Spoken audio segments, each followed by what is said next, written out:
नमस्कार। बांग्लादेश में जो हो रहा है वो सिर्फ एक खबर नहीं है, वो एक बहुत बड़ा संकट है। एक सरकार गिर चुकी है, सड़कें जल रही हैं और पूरा इलाका आप कह सकते हैं एक तरह की अस्थिरता के कगार पर है। तो आज हम यही समझने की कोशिश करेंगे कि ये संकट आखिर इतना गहरा क्यों है और इसका असली मतलब क्या है। देखिए, इस पूरी कहानी की शुरुआत होती है एक राजनीतिक भूकंप से। रातों रात एक चुनी हुई सरकार का पतन हो जाता है और जब ऐसा होता है तो देश में एक खतरनाक पावर वैक्यूम यानी नेतृत्व का शून्य पैदा हो जाता है। और जब सत्ता का केंद्र खाली हो तो अराजकता उसे भरने के लिए दौड़ पड़ती है। लेकिन ये संकट सिर्फ संसद के गलियारों तक ही सीमित नहीं है। नहीं, ये आग अब सड़कों पर फैल चुकी है, जहां लोगों का गुस्सा और हताशा हिंसा और अराजकता में बदल रहे हैं। और सच कहूं तो राजनीतिक अस्थिरता का ये सबसे खतरनाक चेहरा होता है।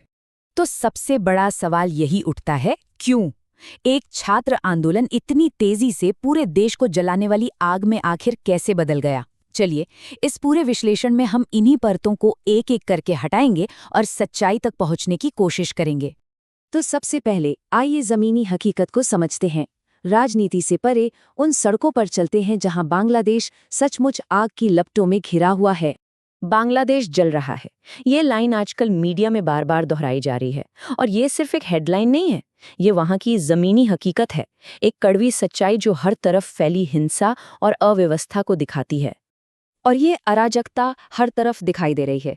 आप देखिए, राजधानी ढाका में जोरदार बम धमाके होते हैं तो कहीं छात्र नेता उस्मान हादी की बेरहमी से हत्या कर दी जाती है। यही नहीं, ये हिंसा 27 जिलों तक फैल चुकी है, जहां हिंदू मंदिरों और घरों को निशाना बनाया जा रहा है।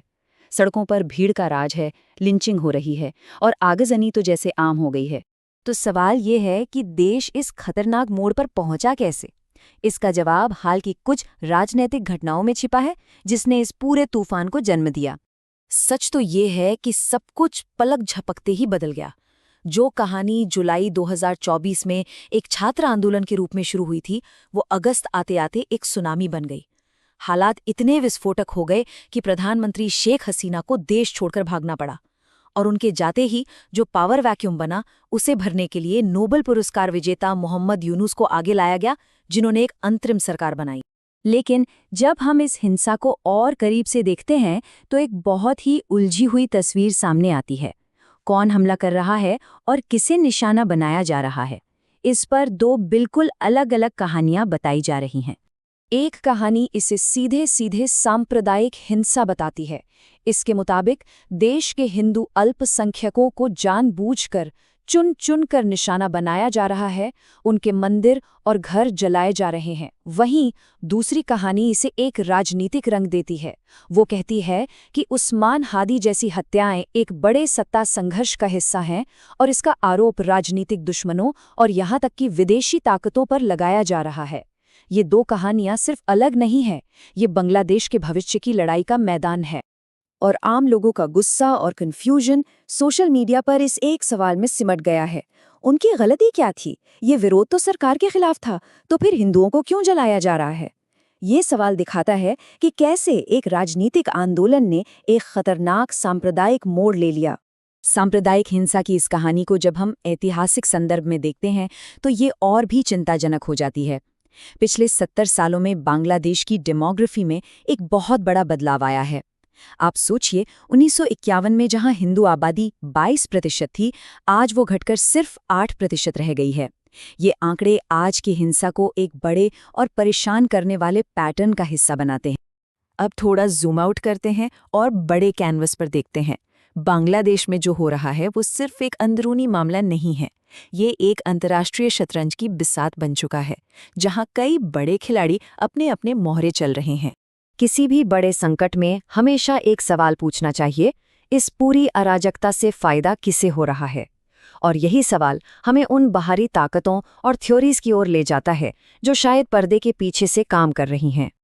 और यहीं पर एक बहुत ही सनसनीखेज थ्योरी सामने आती है। कुछ सोर्सेस का दावा है कि ये हिंसा अचानक नहीं हुई, बल्कि ये एक सोची समझी साजिश है।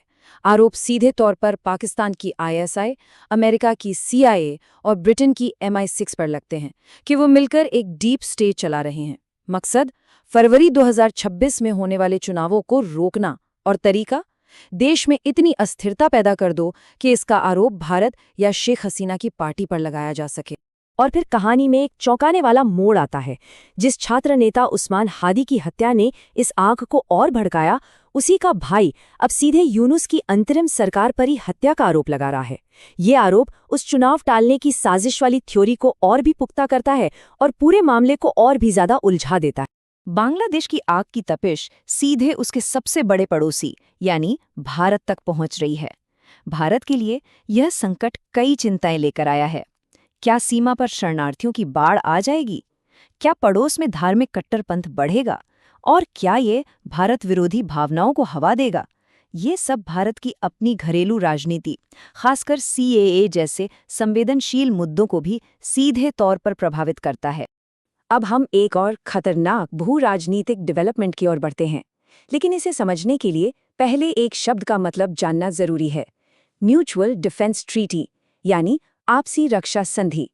ये एक बहुत गंभीर सैन्य समझौता होता है, जहां दो देश एक दूसरे पर हमला होने पर रक्षा करने का वादा करते हैं।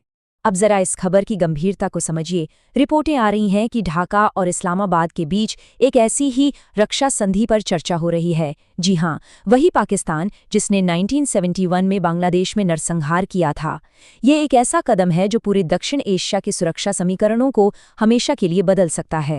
तो इन सभी टुकड़ों को जोड़ने के बाद बांग्लादेश के भविष्य की तस्वीर आखिर दिखती कैसी है? चलिए इस अनिश्चितता के धुंधलके में झांककर देखते हैं कि आगे क्या हो सकता है।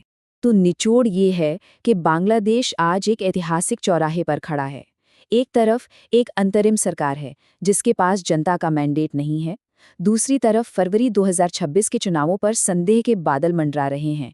निर्वासित नेता वापस लौट रहे हैं और देश अंदरूनी और बाहरी ताकतों के बीच एक खतरनाक खींचतान में फंसा हुआ है। तो आखिर में सवाल यही बचता है, अंदरूनी कलह और बाहरी प्रभावों के इस चक्रव्यूह में फंसे बांग्लादेश का भविष्य क्या होगा? इस सवाल का जवाब न सिर्फ बांग्लादेश बल्कि पूरे क्षेत्र की किस्मत तय करेगा।